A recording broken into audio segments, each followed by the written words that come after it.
Hello. आज हम सब सीखेंगे फ्यूचर टेंस के बारे में। तो फ्यूचर टेंस के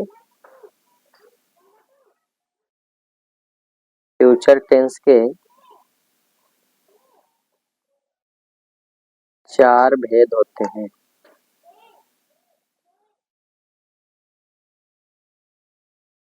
फ्यूचर टेंस के चार भेद होते हैं। पिछले क्लास में हम सब सीखे थे प्रेजेंट टेंस और पास्ट टेंस के बारे में। प्रेजेंट टेंस के भी चार भेद होते थे, फ्यूचर पास्ट टेंस के भी चार भेद होते हैं और फ्यूचर टेंस के भी चार भेद होते हैं। कौन कौन होते हैं? तो पहला फ्यूचर इंडेफिनिट टेंस, दूसरा होता है फ्यूचर कंटिन्यूअस टेंस, तीसरा होता है फ्यूचर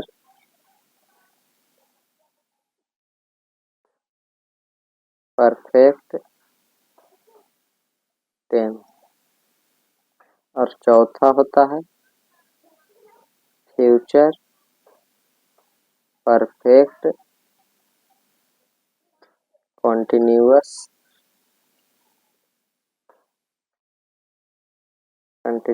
टेंस। तो फ्यूचर टेंस के भी चार भेद होते हैं। पहला होता है फ्यूचर इंडेफिनिट टेंस, दूसरा होता है फ्यूचर कंटिन्यूअस टेंस, तीसरा होता है फ्यूचर परफेक्ट टेंस और चौथा होता है फ्यूचर परफेक्ट कंटिन्यूअस टेंस। इसमें जितना भी कंटिन्यूअस होता है उस समय वर्ब का चौथा रूप का प्रयोग किया जाता है और जितना भी परफेक्ट होता है, किसी भी टेंस का जो परफेक्ट होगा उसमें वर्ब का तीसरा रूप का प्रयोग करेंगे। तो चलिए सीखते हैं पहला tense future indefinite tense.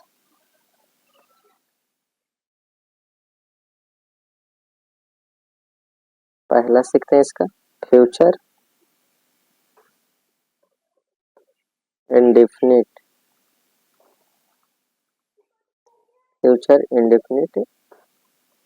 Tense. अब कैसे पहचानेंगे कि जो दिया गया वाक्य है वह फ्यूचर इंडेफिनिट टेंस का है? तो उसके लिए पहचान है। तो पहचान क्या होगा? फ्यूचर का मतलब क्या होता है? आने वाला समय। तो आने वाला समय होगा, होगी, ऐसा होता है। तो चलिए इसका पहचान क्या हो जाएगा कि जिस हिंदी वाक्य के क्रिया के अंत में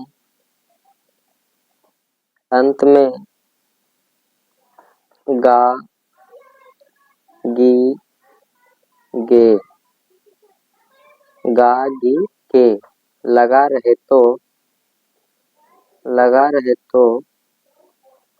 उसे फ्यूचर इंडेफिनिट टेंस का वाक्य समझते हैं। अब वाक्य समझा जाता है। थोड़ा सा सीखेंगे।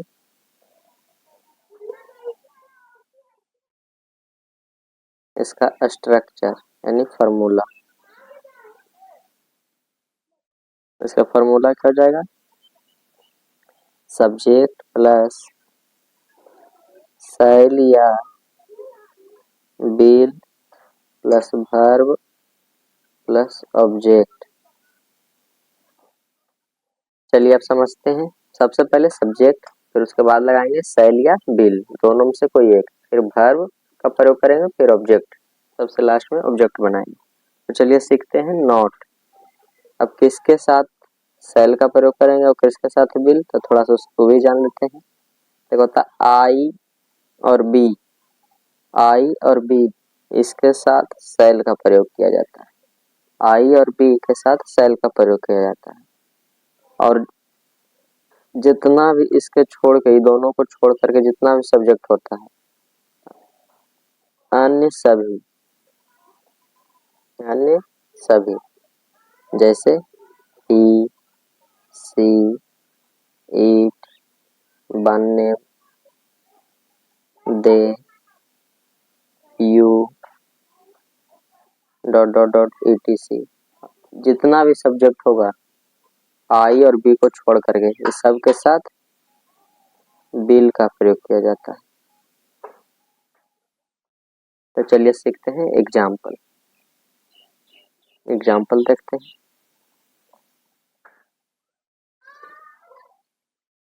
मैं पढ़ूंगा, मैं पढ़ूंगा।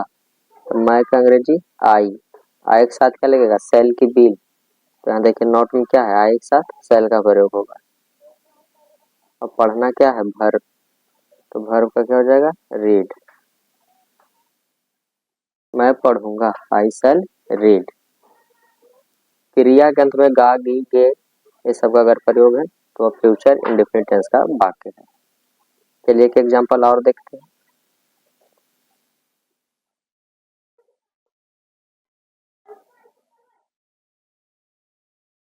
हम सब यहाँ अवश्य अंग्रेजी पढ़ेंगे। तो हम सब का क्या हो जाएगा, बी। यहाँ अवश्य या जरूर लग जाने से जिसके साथ सेल का प्रयोग करते थे उसके साथ विल का प्रयोग करना है, और जिसके साथ विल का प्रयोग होता था उसके साथ सेल का प्रयोग करेंगे। अगर वाक्य में कहीं भी अवश्य या जरूर लग जाए तो जो इसके साथ लगता तो वो ना लगा करके इसका अपोजिट लगाएंगे। जिसके साथ सेल का प्रयोग होता था इसके साथ क्या लगेगा, बिल। फिर वर्ब क्या हो जाएगा, यहाँ पढ़ना, पढ़ना के रीड। क्या पढ़ना चाहता है, अंग्रेजी, अंग्रेजी के इंग्लिश। और यहाँ के हेयर। देखते हैं इसका निगेटिव। इसका निगेटिव देखते हैं।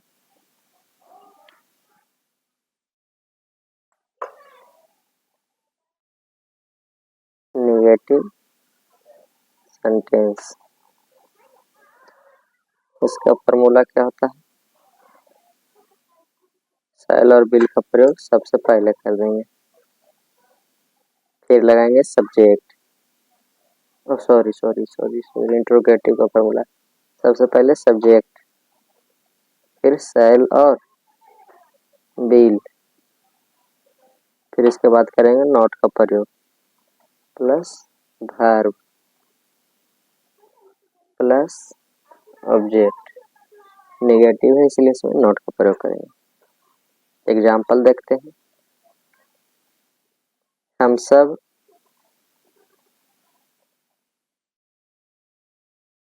अंग्रेजी नहीं पढ़ेंगे। हम सब का क्या हो जाएगा, बी। बी के साथ क्या लगता है, सेल। सेल के बाद क्या लगाएंगे, नॉट। पढ़ना के रीड।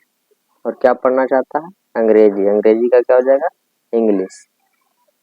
सब्जेक्ट क्या है, हम सब। हम सब का क्या हो गया, बी। बी के साथ लगता है सेल। नेगेटिव है इसीलिए नॉट का प्रयोग करेंगे। पढ़ना क्या है, वर्ब। तो वर्ब का अंग्रेजी रीड, क्योंकि वर्ब है यानी V1 का प्रयोग होता है इसलिए रीड होगा। और ऑब्जेक्ट क्या हो गया, अंग्रेजी, इसका हो जाएगा इंग्लिश। एक और सीखते हैं।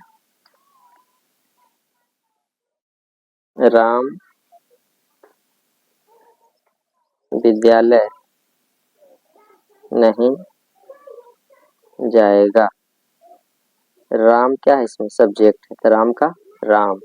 राम के साथ क्या लगेगा, विल। फिर लगाएंगे नॉट। जाएगा का क्या हो जाएगा, गो। गो के बाद क्या लगाएंगे, प्रीपोजिशन टू का प्रयोग करेंगे। और कहाँ जाना चाहता है, विद्यालय। विद्यालय का हो जाएगा school. The Ram will not go to school. चलिए इसका इंट्रोगेटिव भी सीखते हैं। Interrogative, interrogative sentence.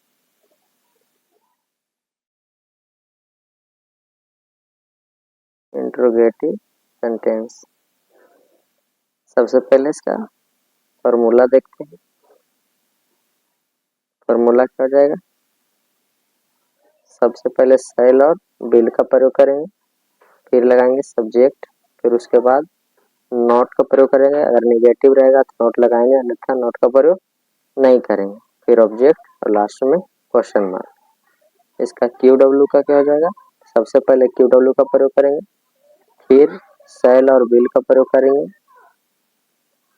Plus subject plus not plus verb plus subject plus question mark. चलिए इसका देखते हैं एग्जाम्पल। क्या वर्षा होगी?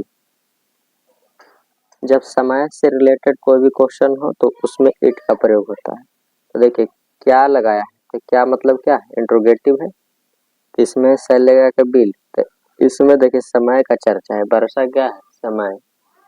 तो इसमें इट का प्रयोग होता है और इट के साथ हमेशा बिल लगता है, तो बिल पहले हो जाएगा, फिर लगाएंगे इट, और इसमें वर्ब का काम कौन करेगा? वर्षा होना। वर्षा होना क्या हो जाएगा? रेन। लास्ट में लगाएंगे क्वेश्चन मार्क। एक और देखते हैं।